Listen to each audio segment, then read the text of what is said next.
Let's start the unit cell. This is third unit of NEET.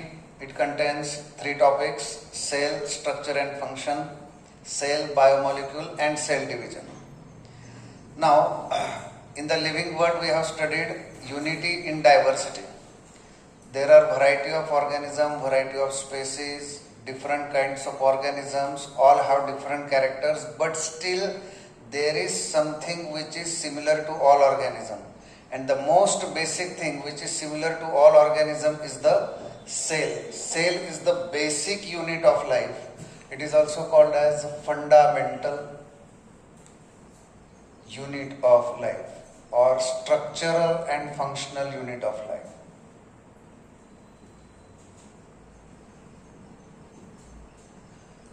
So cell is structural or fundamental unit of life, basic unit of life, and cell is that particular thing which helps us to decide about unity in diversity. Now one important word is there that always comes in the biology is reductionist biology. Reductionist biology. In NCERT it is given in the first paragraph. Reductionist biology. There is a phenomenon called as reductionism. What is reductionism? It is the process of studying anything by breaking down into smaller units. This is called as reductionism. Anything we are going to study, if we break into smaller units, then the phenomenon is called as reductionism.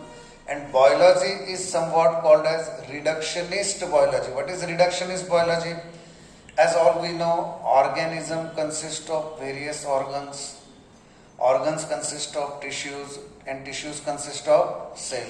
So when we are going to study cell, it means that we are going to break the concepts from organism to organ, organ to tissues and tissues to cells. So it is somewhat reductionist biology. अरे भाई समझा क्या? Reductionist का मतलब तोड़ के लेने का. हाँ समझे कि नहीं? तोड़ के लेने वाला जो है वो बायोलॉजी है. अब इसमें एक इम्पोर्टेंट वर्ड आ रहा है, ध्यान दो. रिडक्शनिस्ट बायोलॉजी की डेफिनेशन दी है एनसीईआरटी में. हम जब बायोलॉजी में सेल का स्टडी करने वाले हैं, इन studying and understanding physiological and behavioural system of organism. Organism की जो फिजियोलॉजी है, वो बिहेवियर जो है, वो सब कुछ सेल और सेल के अंदर जो कुछ चल रहा है उस पर डिपेंड है. ऑर्गेनिज्म का जो बिहेवियर है, ऑर्गेनिज्म का जो फिजियोलॉजी है बॉडी के अंदर, वो सब कुछ सेल की वजह से है. सेल के अंदर जो कुछ चल रहा है उसकी वजह से. फॉर एग्जांपल, जैसे हमने देखा है टेस्टोस्टेरोन हार्मोन. टेस्टोस्टेरोन हार्मोन का जो कुछ एक्शन है वो बॉडी पे कैसे हो रहा है? एग्रेसिवनेस. उसके लिए हमने एक एग्जांपल भी देखा है, क्रिमिनल सिंड्रोम. बराबर है कि नहीं? तो बॉडी में जो कुछ चल रहा है वो सेल के अंदर जो कुछ है, interaction, metabolism, various actions, reactions, उसकी वजह से हमारा फिजियोलॉजी और बिहेवियरल प्रोसेस है. तो जब हम बायोलॉजी में सेल का स्टडी करेंगे तो it is somewhat physico chemical process. It is physico chemical process. And this physico-chemical process is always by breaking down into smaller units. That is called as reductionist biology. The physico-chemical approach to study and understanding living organism. The physico-chemical approach to study and understanding living organism is called as reductionist biology. यहाँ तक कुछ तकलीफ? शुरुआत में हमने जो point देखे फिर से देखते हैं. Cell is the basic unit of life, structural and functional unit of life, fundamental unit of life. Cell की वजह से हमें यूनिटी इन डाइवर्सिटी भी पता चलती है. सारे ऑर्गेनिज्म में सेल है, वो यूनिसेल्युलर हो सकते हैं, मल्टी सेल्युलर हो सकते हैं, प्रोकैरियोटिक सेल, यूकैरियोटिक सेल, सब कुछ हमने बेसिक 10 तक पढ़ लिया है, बराबर ना। अब रिडक्शनिस्ट बायोलॉजी का भी हमें क्लियर हो गया है। Physico chemical approach to study and understanding living organism is reductionist biology. अब हम जाते हैं सेल का एक ओवरव्यू देखते हैं धीरे धीरे, अलग अलग पॉइंट्स अबाउट सेल। सबसे इंपॉर्टेंट क्या है कि जो भी लिविंग ऑर्गेनिज्म है उसमें सेल है, और अगर सेल नहीं है तो इसका मतलब वो नॉन लिविंग है। ये पहला इंपॉर्टेंट पॉइंट है। जो भी लिविंग ऑर्गेनिज्म है उसमें सेल है, अगर सेल नहीं है तो इसका मतलब वो नॉन लिविंग है। दूसरा इंपॉर्टेंट पॉइंट, हो सकता है किसी ऑर्गेनिज्म में सिंगल सेल हो, किसी में ज्यादा सेल हो। We are multicellular. There are some organism like bacteria, amoeba, chlamydomonas, वो सारे क्या है, यूनिसेल्युलर ऑर्गेनिजम्स है। Euglena also. And multicellular में हम लोग आ जाते हैं, हायर ऑर्गेनिजम्स। तो ऑर्गेनिजम्स में भी यूनिसेल्युलर और मल्टी सेल्युलर। मल्टी सेल्युलर में फंगाई, प्लांट, ये सारे है ना, मल्टी सेल्युलर है।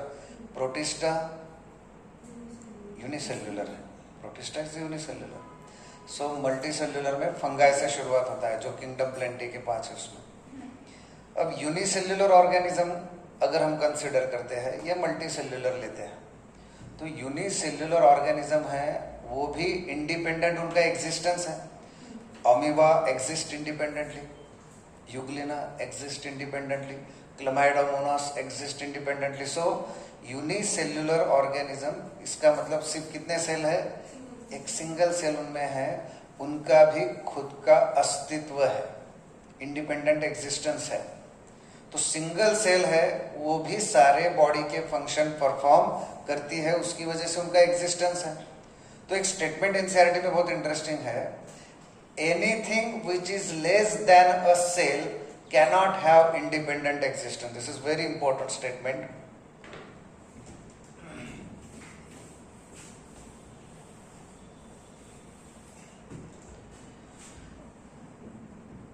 Anything less than a cell cannot have independent existence. Single cell organism भी एग्जिस्ट करते इंडिपेंडेंटली, पर सिंगल सेल है ना, वो कंप्लीट सेल है। अगर सेल से कुछ भी कम है तो वो इंडिपेंडेंटली एग्जिस्ट नहीं कर सकता। बात समझ में आ गई? Anything less than a cell cannot have its own independence existence. समझ रहा है? So cell is fundamental, structural and functional unit of all living organism, capable of independent existence and can perform all life functions. Clear हो गया क्या? अब सबसे पहले cell किसने डिस्कवर किया? अगर ये क्वेश्चन पूछा जाए तो आंसर है Robert Hooke. First cell discovered by scientist Robert Hooke while observing cork cell. Cork cell पर स्टडी करते, कॉर्क का स्टडी करते करते उसने पहली सेल डिस्कवर की। उसको ऐसे ध्यान में आया कि जो कॉर्क होता है वो हनी कोम लाइक स्ट्रक्चर उसमें दिखाई देते हैं, कंपार्टमेंट्स। कॉर्क कैम्बियम वगैरह होता है, तो कॉर्क में क्या होता है, हनी कोम लाइक स्ट्रक्चर इस तरह से दिखाई देता है। उसने हर उस कंपार्टमेंट को क्या नाम दिया? सेल। एक्चुअली सेल जो है वो came from a word cella. Cella means हेला नहीं, cella means hollow compartment. Robert Hooke, while studying cork, observed that it consists of various compartments or hollow spaces. That hollow spaces actually termed as cella, and the word cell come from cella, hollow compartment. So first cell discovered by Robert Hooke. But first living cell, अगर किसी ने पूछ लिया कि first living cell किसने discover किया है, first living cell, it was discovered by Leeuwenhoek. Leeuwenhoek. Anton von Leeuwenhoek. He discovered first cell, algal cell. algae पे स्टडी करते समय उसने फर्स्ट सेल डिस्कवर किया. So Anton von Leeuwenhoek was the first who discovered free living cell of algae in the water. और Anton लिविनहॉक ने ही compound microscope भी discover किया है. ये सारे एनसीईआरटी के स्टेटमेंट्स हैं, एग्जाम में पूछे जा सकते हैं. First cell discovered by Robert Hooke. First living cell discovered by Anton von Leeuwenhoek. algae in water. He invented compound microscope also. Robert Hooke जो था was the first scientist who discovered cell. He observed many small tiny compartments, honeycomb-like structure in the core. To each compartment he has used the term cella. The meaning of cella is hollow space or compartment. And ये उसने किसमें कहा था? तो उसका एक book है called as Micrographia.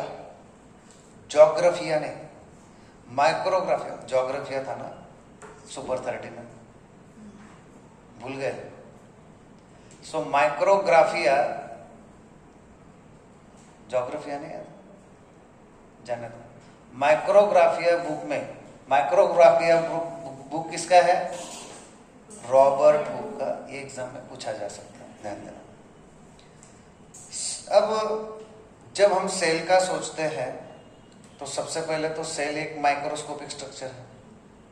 Cell के अंदर तो और ही छोटी चीजें हैं. तो हमें सेल देखने के लिए क्या लगता है? तो अगर हमें पता है कि सिंपल माइक्रोस्कोप, कंपाउंड माइक्रोस्कोप और इलेक्ट्रॉन माइक्रोस्कोप चीजों को कितना मैग्नीफाई कर सकता है. जैसे simple microscope can magnify images from 50 to 100 times. Original जो साइज है उससे 50 to 100 times simple microscope magnify कर सकता है. तो जो लार्ज सेल्स है उनको हम इससे देख सकते हैं सिंपल माइक्रोस्कोप से.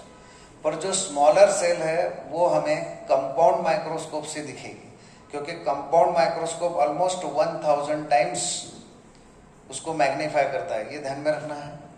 सिंपल माइक्रोस्कोप, कंपाउंड माइक्रोस्कोप कितना टाइम्स मैग्नीफाई करता है?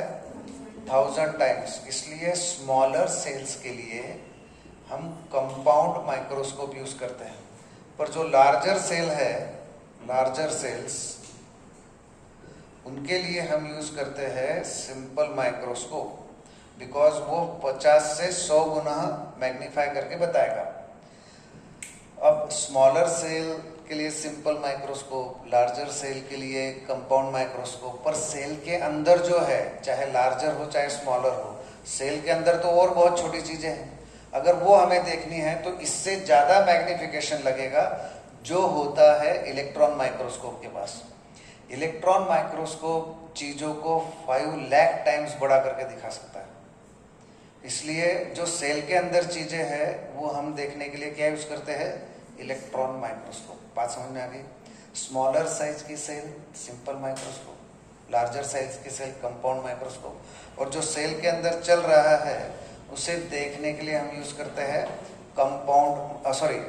Electron microscope. यहां तक क्लियर हो गया? कुछ दिक्कत है? स्मॉलर सेल्स के लिए सिंपल, लार्जर सेल्स के लिए कंपाउंड. हाँ, उल्टा उल्टा हो रहा है सर कब से स्टेटमेंट.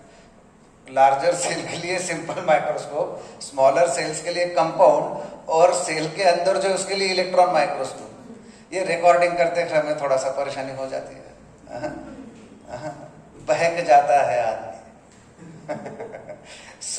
आगे अब इलेक्ट्रॉन माइक्रोस्कोप हम यूज कर रहे हैं what is going inside the cell, वो चेक करने के लिए, क्योंकि वो 5 लाख टाइम्स बड़ा करके दिखा रहा है. अब सेल के अगर टाइप या शेप की बात हम करें तो सेल का शेप ऐसा कोई फिक्स नहीं होता. अलग अलग तरह के शेप्स हो सकते हैं. पॉलीगोनल हो सकता है, रेगुलर शेप हो सकता है, इरेगुलर शेप हो सकता है, square, rectangle, circular, rod shaped, irregular shape, कुछ भी हो सकता है. ट्राइगोनल हो सकता है, cell can be of any shape. यहाँ तक क्लियर हो गया। और सेल का जो फंक्शन होता है ना, उससे उसका साइज एंड शेप भी डिसाइड होता है।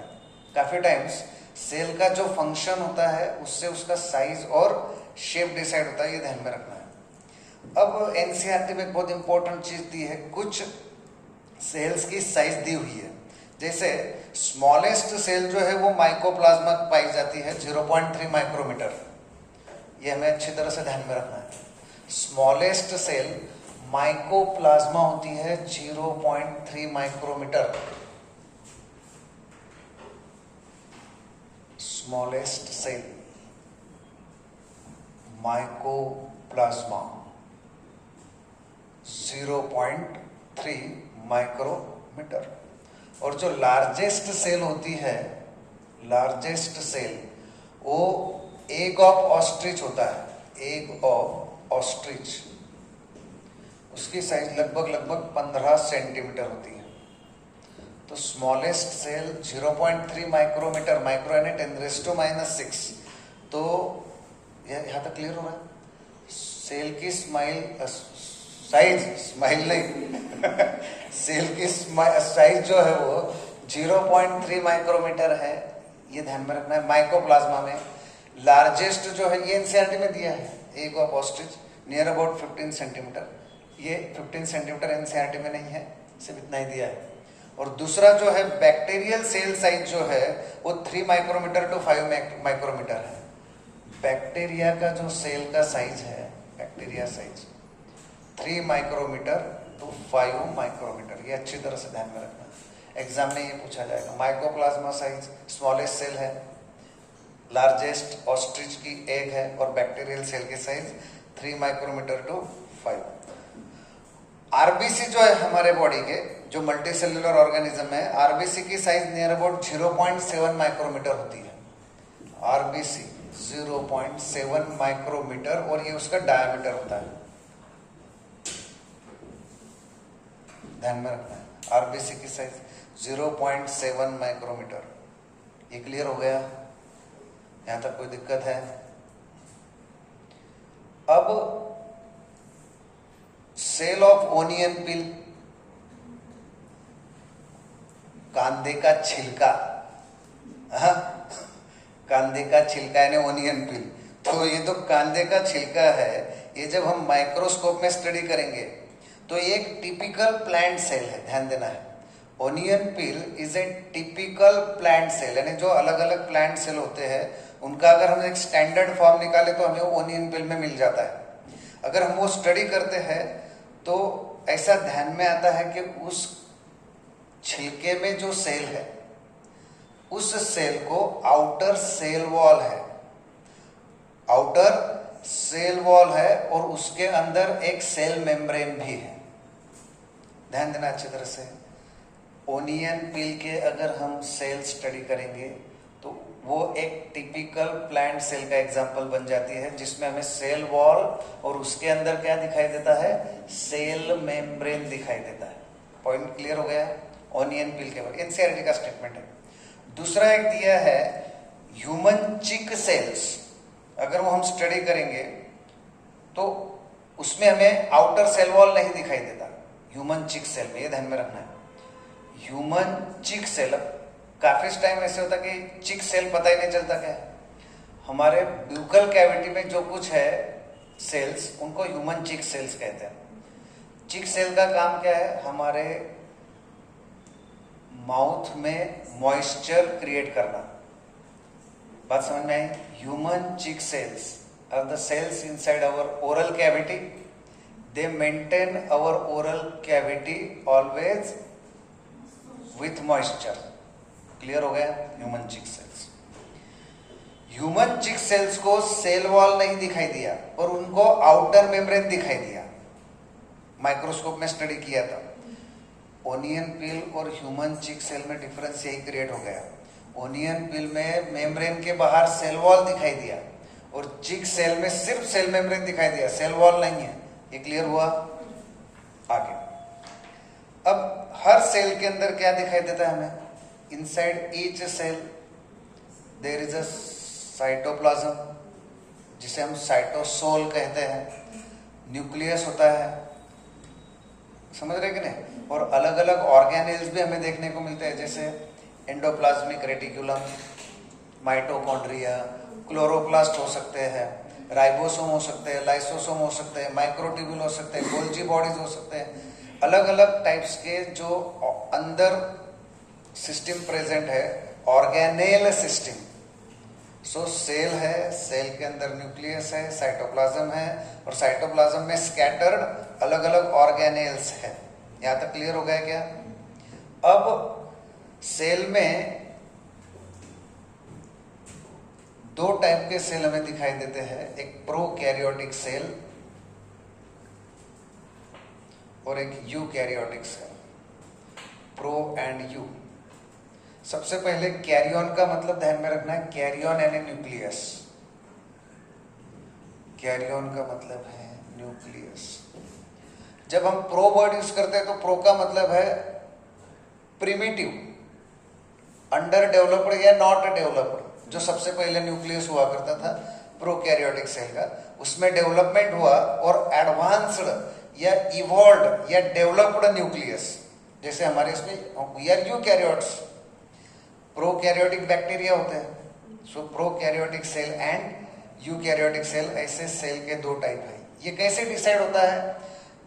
ये दोनों में ही न्यूक्लियस है, पर एक इंपॉर्टेंट डिफरेंस है कि प्रोकैरियोटिक सेल का न्यूक्लियस जो होता है वो मेम्ब्रेन बाउंड नहीं होता। Membrane bound nucleus is absent. और यहां पे क्या होता है? Membrane bound nucleus is present. ये सबसे इंपॉर्टेंट डिफरेंस है प्रोकैरियोटिक सेल और यूकैरियोटिक सेल का। बात समझ रहे हैं क्या? अरे क्लियर हो रहा है क्या? हमने क्या देखा? सेल है, सेल को सेल मेम्ब्रेन है, अगर प्लांट सेल है तो सेल वॉल हो सकता है, एनिमल सेल है तो सेल वॉल एब्सेंट है, सेल मेम्ब्रेन प्रेजेंट है। उसके अंदर साइटोप्लाज्म है, साइटोप्लाज्म के अंदर न्यूक्लियस है, न्यूक्लियस से डेवलप्ड हो सकता है या नॉट डेवलप्ड हो सकता है। जब मेम्ब्रेन बाउंड न्यूक्लियस प्रेजेंट हो तो दैट इज यूकैरियोटिक सेल, और जब मेम्ब्रेन बाउंड न्यूक्लियस एब्सेंट है तो प्रोकैरियोटिक सेल। यहां तक क्लियर हो गया? न्यूक्लियस अगर डेवलप्ड है तो न्यूक्लियस के अंदर क्रोमोसोम्स है, क्रोमोसोम्स के ऊपर डीएनए है, यानी क्रोमोसोम डीएनए से बना है, हिस्टोन प्रोटीन से बना है। हम देखेंगे आगे कि क्रोमोसोम एग्जैक्टली क्या है। अभी फिलहाल हमें इतना ध्यान में रखना है कि जो जेनेटिक मटेरियल है वो न्यूक्लियस के अंदर क्रोमोसोम के फॉर्म में होता है। क्लियर हो रहा है क्या? ठीक है। अब in prokaryotic as well as eukaryotic cell, a semi-fluid matrix called as cytoplasm occupies volume of the cell. चाहे सेल यूकैरियोटिक हो चाहे प्रोकैरियोटिक हो, दोनों के अंदर साइटोप्लाज्म प्रेजेंट है। पर प्रोकैरियोटिक में साइटोप्लाज्म के अंदर ऑर्गेनेल प्रेजेंट नहीं होते, यूकैरियोट में प्रेजेंट होते हैं except one. Can anybody guess कि प्रोकैरियोटिक और यूकैरियोटिक ऑर्गेनिज्म में एक ऑर्गेनेल कॉमन है? यस? नहीं, राइबोसोम। राइबोसोम कॉमन होता है, प्रोकैरियोट में भी होता है और यूकैरियोट में भी होता है। देखते हैं शांति से। In prokaryotic as well as eukaryotic cell, जल्दबाजी हो रही है क्या? मैं इसलिए थोड़ा स्ट्रिक्टली और सीरियसली ले रहा हूं ताकि हमारा टॉपिक डाइवर्ट ना हो और थोड़ा ज्यादा कंटेंट हो। ये रिकॉर्डिंग में भी आना चाहिए ना, लोग भी देखेंगे ना, तो थोड़ा सीरियसनेस रखते हैं। जो देख रहे हो वो भी समझ ले भाई। In prokaryotic as well as eukaryotic cell, a semi-fluid matrix called as cytoplasm occupies the volume of the cell. अब ये साइटोप्लाज्म क्या है? ये साइटोप्लाज्म ही तो है जो सेल को लिविंग स्टेट में रखता है। साइटोप्लाज्म में जो मेटाबॉलिक रिएक्शंस हो रहे हैं, फिर वो हो सकता है कैटाबॉलिक हो, ब्रेकडाउन वाली हो सकता है, कंस्ट्रक्शन वाली रिएक्शन हो, एनाबॉलिक हो, तो जो भी whatever going inside cell that makes cell in the living state, अगर वो मेटाबॉलिक रिएक्शन बंद हो गई इसका मतलब वो डेड हो गई।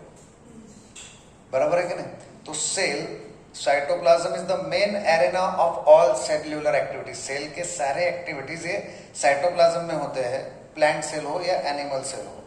Various chemical reactions occur in the cytoplasm to keep cell in the living state. Beside nucleus, eukaryotic cell also have membrane-bound distinct cell organelles such as ER, endoplasmic reticulum, Golgi complex, lysosome, mitochondria, microbodies, vacuoles. Prokaryotic cell में ये सारे organs नहीं होते। Clear हो गया क्या? Clear हो गया। बट एक ऑर्गेनेल कॉमन होता है, वो कौन सा होता है? Ribosome. Ribosomes are non-membrane bound organelles found in all cells, either eukaryote or prokaryote. ये बहुत इंपॉर्टेंट नीट का पॉइंट है, ध्यान में रखना। क्लियर हो गया क्या? अब सेल के अंदर क्या होता है कि राइबोसोम सिर्फ साइटोप्लाज्म में ही नहीं है, राइबोसोम क्लोरोप्लास्ट में भी पाए जाते हैं, राइबोसोम माइटोकॉन्ड्रिया में भी पाए जाते हैं, और more over rough endoplasmic reticulum के ऊपर भी माइटोकॉन्ड्रिया होते हैं। तो राइबोसोम्स क्या है? ये नॉन मेम्ब्रेन बाउंड ऑर्गेनेल है। ये प्रोकैरियोट्स में भी है और यूकैरियोट्स में भी है। ये जो राइबोसोम्स है ये सिर्फ साइटोप्लाज्म में प्रेजेंट नहीं है, ये क्लोरोप्लास्ट में भी प्रेजेंट है, अगर प्लांट है तो क्लोरोप्लास्ट है, माइटोकॉन्ड्रिया में भी प्रेजेंट है, और रफ एंडोप्लाज्मिक रेटिकुलम के ऊपर भी प्रेजेंट है, सरफेस पर। ये एनसीईआरटी का स्टेटमेंट है, ध्यान में रखना है। Ribosomes are not only present in the cytoplasm but also in the two organelles chloroplast and mitochondria particularly, या फिर एंडोप्लाज्मिक रेटिकुलम, इस पर भी है। क्लियर हो रहा है? अरे समझ रहा है क्या? अब प्लांट सेल में सेल वॉल है, सेल के अंदर सेल मेम्ब्रेन है यानी प्लाज्मा मेम्ब्रेन है, साइटोप्लाज्म है, न्यूक्लियस है। प्लांट सेल में भी न्यूक्लियस है, अगर यूकैरियोटिक है तो मेम्ब्रेन बाउंड न्यूक्लियस है। बात समझ रहे हैं? प्लांट सेल और एनिमल सेल में एक इंपॉर्टेंट डिफरेंस ये भी है कि एनिमल सेल में सेंट्रोसोम होता है। क्या होता है? सेंट्रोसोम, जो प्लांट सेल में नहीं होता। सेंट्रोसोम क्या है वो हम अभी फिलहाल उसमें डिटेल में नहीं जाएंगे, सिर्फ इतना ध्यान में रखेंगे कि सेंट्रोसोम में सेंट्रियोल्स होते हैं और उनका फंक्शन होता है सेल डिवीजन का। तो प्लांट सेल और एनिमल सेल में एक इंपॉर्टेंट फर्क है। Animal cell have centrosome, plant cell lack centrosome. मैंने नोट्स में सब दिया हुआ है। Animal cell contains non membrane bound organelles called as centrosome. Centrosome contain centrioles which help in cell division. Clear हो गया? और shape of the cell depend on the function they perform. ऐसा एक बहुत इंपॉर्टेंट स्टेटमेंट एनसीईआरटी में है।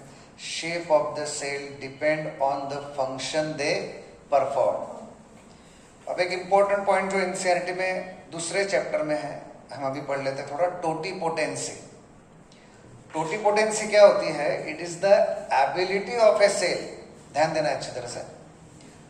Totipotency is the ability of a cell to differentiate itself and form a new organ और new plant. एक सिंगल सेल जो differentiate होगी, यानी जिसके डिवीजन होके नया सेल बनते जाएगा, और वो जब सेल बनेगा तो उस सेल से ऑर्गन भी बन सकता है या नया ऑर्गेनिज्म भी बन सकता है। ऐसे जो सेल होते हैं जिनमें ये क्षमता होती है नया सेल, नया ऑर्गन, नया ऑर्गेनिज्म बनाने की, उसे कहते हैं totipotent cell, and the phenomenon is called as totipotency. Totipotency is the ability of a cell to form new cell, new organ, new organism. This is totipotency. जो सेल ये function करती है उसे कहते हैं टोटीपोटेंट सेल। फॉर एग्जाम्पल, हमारे embryo में जो सेल्स होते हैं वो स्टेम सेल कहते हैं। ये जो स्टेम सेल्स होते हैं उनमें एबिलिटी होती है नया सेल ऑर्गन बनाने की, अलग अलग डिसीजेस क्योर करने की भी उनमें एबिलिटी होती है। उन्हें कहा जाता है totipotent cells. So stem cells are the most important totipotent cells. बात समझ रहे हैं क्या? ज्यादा सीरियस हो रहा है क्या लेक्चर? क्या फ्रूटफुल है? अरे है कि नहीं? नहीं समझ रहा है तो बोलो, नींदे आ रही क्या? जो देख रहे हैं वो भी देख ले भाई। It is the capacity or potential of living cell or nucleated cell to differentiate and divide to form any other type of cell, thereby complete new organism. नया सेल, नया ऑर्गेनिज्म बनाने की क्षमता, टोटीपोटेंसी, जो सेल करती है वो totipotent cell. For example, embryonal animal cells are totipotent and termed as stem cells. The stem cell have great medical application in disease curing. Clear हो गया? अब ये जो सेल होती है टोटीपोटेंट सेल जो हम बोल रहे हैं, तो इनमें ये एबिलिटी कैसे आती है? तो हर सेल में जेनेटिक मटेरियल होता है, और अगर जेनेटिक मटेरियल एक्टिव है तो वो जेनेटिक मटेरियल का रेप्लिकेशन हो सकता है, वो उसके जैसा ही नया फिर से सेल या ऑर्गन बनाने की क्षमता रखता है, क्योंकि हमारे सारा जो कुछ इंफॉर्मेशन है बॉडी का वो सेल के किस में है? क्रोमोसोम में, जेनेटिक इंफॉर्मेशन. तो सेल में जेनेटिक इंफॉर्मेशन है तो वो टोटीपोटेंट भी हो सकती है. बात समझ में आई? यहाँ तक क्लियर? ये हो गया, हमने सेल का ओवरव्यू ले लिया. यहाँ तक क्लियर हुआ पॉइंट? क्या लिया हमने सेल का ओवरव्यू? अब शुरुआत से पॉइंट ध्यान में लेते हैं. सबसे पहले, cell is the basic fundamental unit of life, structural and functional unit of life. First cell discovered by Robert Hooke. First living cell discovered by Anton von Leeuwenhoek. He also discovered compound microscope. For smaller sizes cell we use